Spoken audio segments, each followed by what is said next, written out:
মানুষের হক মেরে মসজিদে সিজদায় পড়ে জান্নাত পাওয়ার আশা করা ভ্রান্ত।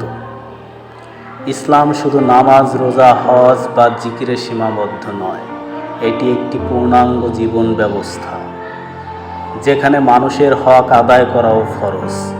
কুরআন ও হাদিসে স্পষ্টভাবে বলা হয়েছে, আল্লাহ নিজের হক মাফ করতে পারেন, কিন্তু বান্দার হক না দিলে বা ক্ষমা না চাইলে সেই গুনাহ ক্ষমা হবে না। অন্যের অধিকার ছিনিয়ে নিয়ে যদি কেউ নামাজে সিজদায় পড়ে, তার সেই সিজদা আল্লাহর দরবারে কবুল হবে না। সমাজে ন্যায় বিচার, সততা ও সহানুভূতির চর্চা ছাড়া প্রকৃত ধার্মিক হওয়া যায় না।